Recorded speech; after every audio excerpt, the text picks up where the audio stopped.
when you're designing a building, the kind of disciplines that come together from the engineering background and from the architectural background are somewhat defined or somewhat well planned.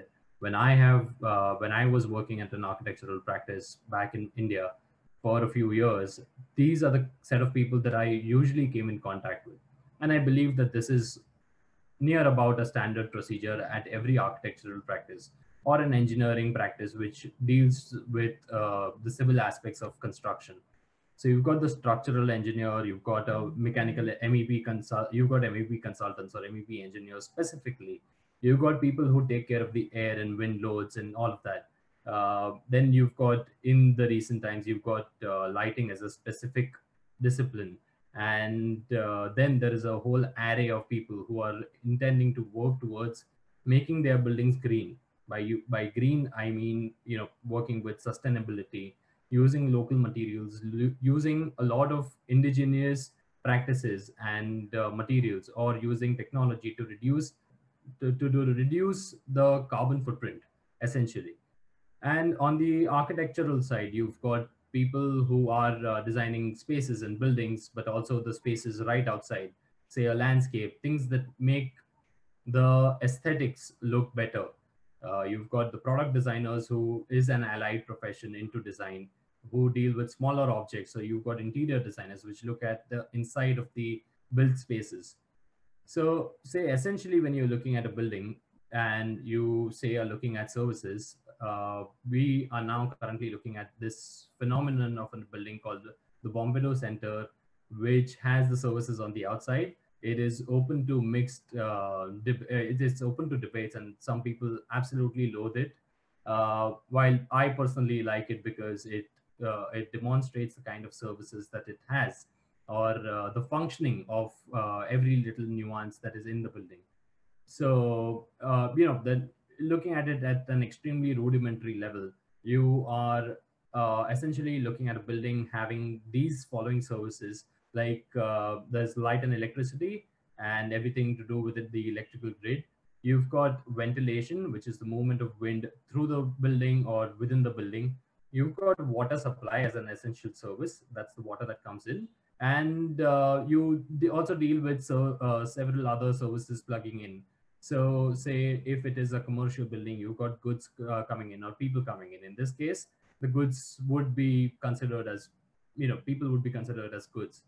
On the other hand, you've got, all the services that go out, and you are essentially looking at two major services, are uh, which are taking things from within the building outside. The first one is drainage, which is once the water comes in, it gets utilized and gets thrown out. And the second one is solid waste, which is everything to do with the consumable products that we use and what happens when we put that in the trash can. So we all know what a sewage treatment plant maybe looks like, and by we all, I mean the specific group that is over here, which is architects and engineers. We know what a sewage treatment plant at least is or looks like, and many of us, or at least some, have had the privilege to even design one. But when you look at, say, the other service, which is solid waste, we do not know what a processing facility looks like. We all know that once you put your waste into the waste bucket, it ends up going and reaching this place, which is a landfill. And to a certain extent, I think all of us are familiar with a landfill. And if you ask a large group of people if they have seen a processing facility for waste, you would hardly get anyone. Or say, even if you ask people in our community, which is if you have designed a facility or actively designed a facility for the treatment of waste, solid waste, you may not get a positive response. And one of the major problems with the landfills is that a lot of the waste ends up leaking into the environment. You just, as architects, as designers, or as even users of most of these buildings, what we end up doing is probably just putting the waste in the garbage can, and we don't know where it goes. It is taken down somewhere, which essentially ends up becoming, or ends up going into the landfill, 9 out of 10 times. And what it causes is that once there is rain, or once the plastic or all of these materials, once they degrade in the environment, it ends up seeping into either the ground or through the ground into the water streams. And that is what causes maximum pollution. Now, while India is not on this list, I think we are also pretty much out there. May not be top 10, but we could be number 11. And this is very much so because we, as a growing market for consumer goods, we have started consuming a lot of plastic, a lot of these materials, which are, say, easy to use and easily available, but may not be easier on the environment. So this is where Recity, and as an organization, this is where we come in, where we, as Unmesh said, we are a city resource management company, and at the moment we are focusing on waste as a resource. So instead of looking as waste, looking at waste as something that is undesirable, we have a different perspective towards it, and we are looking at it as a specific resource. What we do is we work with brands, and we work with urban local bodies and state governments, and we make sure that we are aligned, and to we are aligned to deliver a service where we end up recovering the plastic from the environment. And not just that, we ensure that the waste does not go to the landfill. So, say, as an example, what we have been able to achieve until this point of time is that we have gotten into cities, and we have ensured that cities which have 0% segregation, we've pushed them to about 80%, and we have successfully been able to divert, say, at least about 7.5 or 750 metric tons of waste from the environment, thereby affecting the lives of at least 4.5 million people. So, in a nutshell, what we do is we work with the urban local bodies, the service providers, which is the waste contracting company, the citizens, and the brand owners. We pull them together, and we bring about a systemic change where we work with different aspects of service delivery to be able to bring about a systemic change. If this diagram looks a little complicated to you, then in a nutshell, what we do is we work with brands who are our CSR partners, and we develop a proposal for the urban local bodies who have a challenge with their landfill and who currently send their waste to the landfill. We enter the urban local body, we ensure its cleanliness, we ensure source segregation, and thereby we reduce the sending of the waste to the landfills. So that is what we do in a very nutshell. And how we do that? We do that through going door to door, and we educate the people about what waste is and what their contribution towards waste is. We work with the residents and tourists and everybody who is a visitor, maybe in the city. We also work at the urban level where we create installations. We work, we develop, we do cleanup drives, and if you see trash, you dump more trash over there. But if you see a nicer place outside, you would think twice before throwing additional pieces of waste over there. So this is where we come in. We try, and we as Recity, we come and we ensure that the spaces are cleaned up, and they are cleaned up by the community. Thereby, they also start taking ownership towards their waste. Further, we also streamline the entire service delivery of the waste, which is once the waste is segregated at source, we develop the entire ecosystem which allows for its segregated carrying from the source all the way to its end of life. And we, through the entire process, we also monitor it, and we empower the urban local body through to monitor it as well, and to track the progress of their cities. So, say at the moment when we enter, we many a times enter cities with 0% segregation and say 50 to 70% collection rate. When we enter, and through the process of us working with the citizens and the urban local body, over a span of say 2 or 3 years, we end up bringing about a behavioral and a systemic change, where essentially we work, where essentially throughout the process we track the progress. We track the progress of how the waste has moved and how the systems have been upgraded. So essentially, we clean cities, and by making the waste as a resource. And we achieve this particular vision that we have through three simple tasks, which is one, working with the entire chain and diverting waste from the landfills. Two, while we divert the waste from the landfill, we are able to also generate certain revenue from the sale of waste. Thereby, we improve the revenue and savings for the urban local body. And lastly, we work with the heroes who make all of this possible, which is the waste workers. So, and many a times what we end up seeing is that the waste workers do not are not dignified. People look at the waste workers uh, as people doing a profession out of say a liability, and they look at the profession and they look down upon the profession. What we do is we work with the citizens and we create that sense of empowerment for the waste workers themselves. And at the end of it, we have documented results where we are able to proudly say that the waste workers feel a part of the community. And say in Hindi, what we end up saying is that these waste workers end up moving from being a kachra wala to a safai wala. To simply translate it, from being somebody who works with the waste, they are their image is then transferred as somebody who works with the cleanliness of a city. So all of this sounds perfect, right? We enter a city, we clean the landfill, we manage everything, and at the end of 3 years, you get a perfect spick and span city. But that is many a times the biggest challenge, and the moment where we end our program is where the responsibilities of everybody else begins. Currently, we or a niche group of certain other people like us and Recity are involved in this particular project or these kind of projects, and we are dealing with waste. However, what if all of us, everybody in the architecture, design, or allied principles, were aligned towards delivery of such a service? And without doing all of that, it becomes extremely difficult to reach the last mile.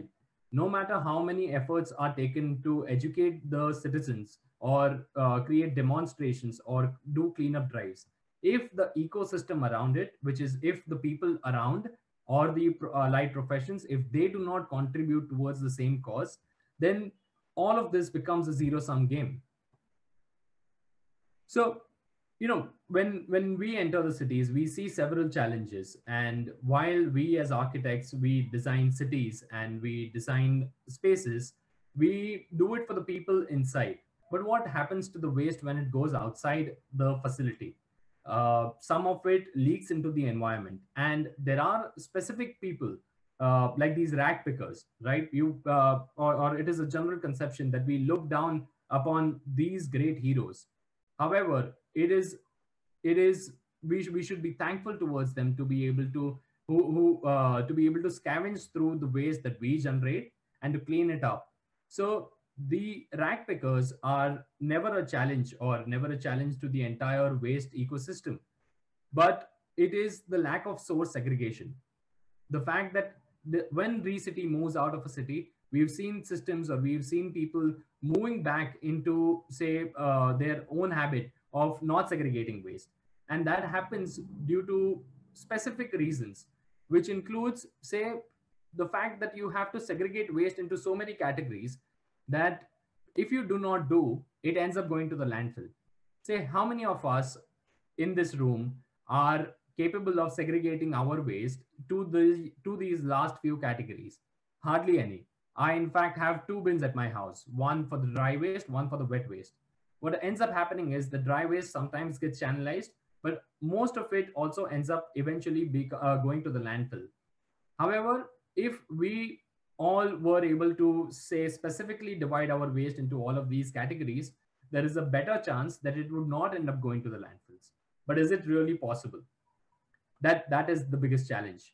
So, another challenge that my wife introduced me to this one was that when you are using a cup from a deli and you are just sipping on a coffee, how many materials do you see over here that you would have to segregate to be able to put it in each of these boxes? I would say there are, say, near about three categories.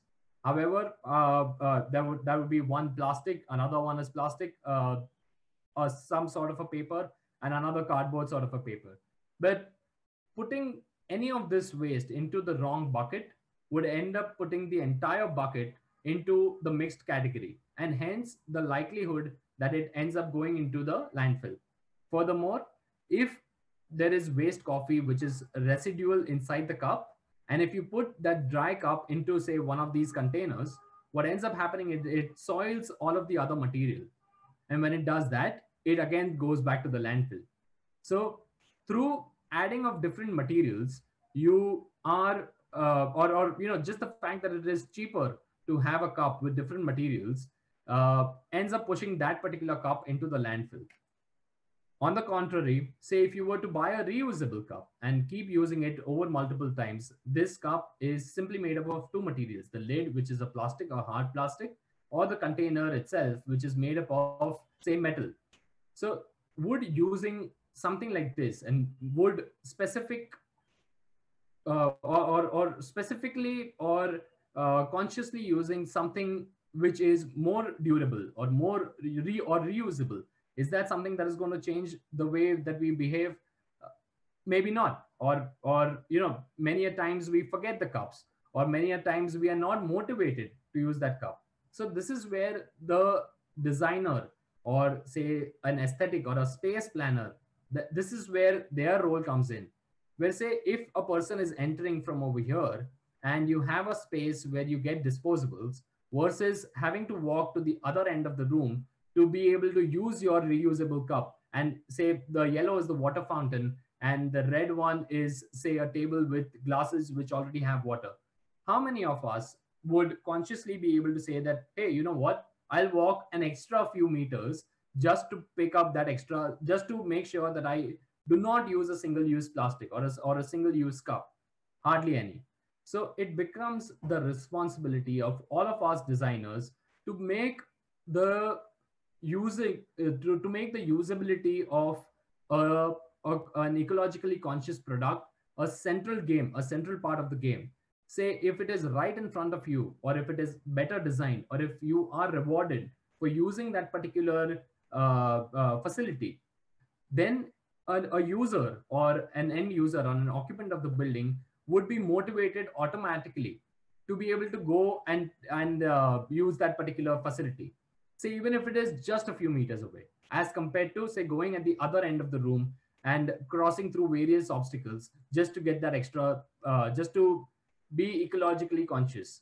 So it is the cost that you are willing to spend towards your ecological consciousness is what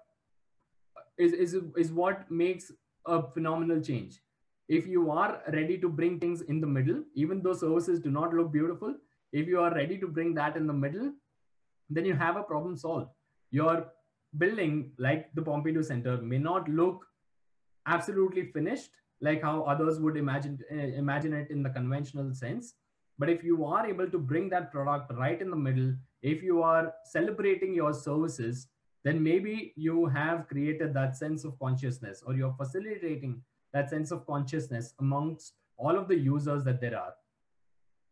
So it even boils down to, say, designing of simple materials. So say this is a composting bin that has been designed, which looks aesthetic, which looks as a part of the landscape. Or say the one on the right, it is plastic, but if you can probably, say, grow things, or if you can fit it under certain objects, then people would be automatically motivated to be ecologically conscious. And it is the use of all of these products through the life cycle of the waste, or even the designing of specific facilities within the supply chain of the waste movement, which includes, say, the designing of bins at your homes, or say designing of facilities where the exchange of the waste happens, or say designing each of these facilities at the end of life of the waste. So we as architects, or we as engineers, we seldom think of these alternate facilities or alternate planning solutions that we could be a part of. Say just recently, even though I had an experience with architecture, recently I was given a chance to design a sanitation park for, say, the movement of waste, which is where the waste would come in. it would get sorted, it would get stored, baled, and sent out again. It was an absolutely fun thing to do. But would I be able to do it had I not been a part of Recity? Maybe not, because the information out there is not available. If tomorrow, say, or it's not commonplace knowledge for, say, an architect or an engineer to design a facility which has a steady flow of waste. We end up designing sheds, and these sheds are supposed to take care of all of this waste movement organically, and that is what causes the problems. That is what leaks the waste into the environment. So while we are looking at specific nuanced services and beautiful buildings that take care of the people, and that is what is a fame for all, for each one of us, could we also alternately look at designing facilities, spaces, products which are very much tuned to consciously using waste and ensuring that the waste does not end up being in the landfills? So while the amphitheater is a beautiful program to have in your master plan, and while you're looking at Miyawaki forests, and while you're looking at the beautiful spaces within a building, a donation center would not be as much of a bad idea, where you would ensure that there is a circular economy happening right at the beginning. Certain things that that you do not want could be utilized by somebody else.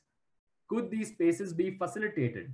Could we glamorize these spaces? Somebody had even tried to put that in a song, where you say probably somebody's trash, when you dump things into the garbage can, could be reutilized by somebody else. Are we, as architects or as designers, conscious and want to bring that change right from the grassroots level?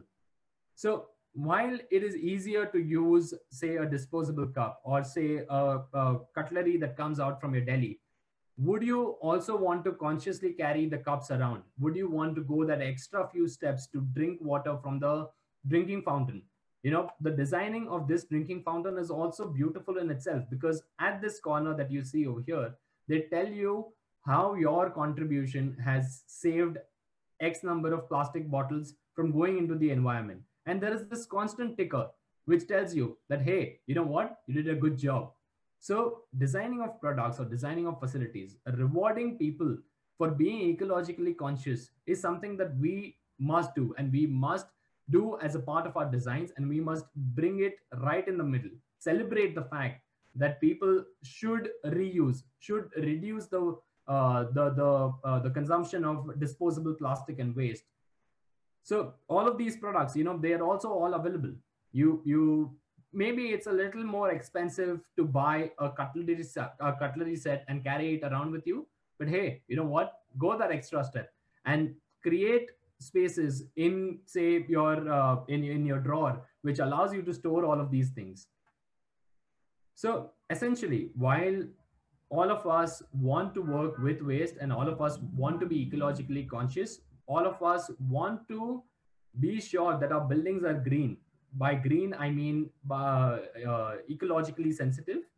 What you do within the facility, or if the waste is going into the wrong bucket and it ends up in the landfill, is your building still green? While we look at, say, the drainage going out of our building as something that is conscious, or say our consumption of electricity within the building as a parameter to judge if a building is green or not, should we also start looking at waste as something that is valuable and something that can be quantified? Or the fact that the waste does not go through the right stream, is, if that is something that is quantified, then many of the buildings, or many of the commercial buildings, or say maybe even certain countries or specific businesses would not be considered as green, because they are not going the extra mile to be able to be conscious and to be able to bring that into their systems. So yeah, this is where I would want to end, and put it out to you and make. So this was an honest attempt from bringing an architect's or a city planner's perspective to an audience who is primarily designers and engineers, and who plans the buildings. But this is something that we do not really look at. This is something where we all face our backs towards. So and the culmination of that is the landfill, and the growing number of which. So should we start looking outside and should we start bringing the spaces inside? Thanks.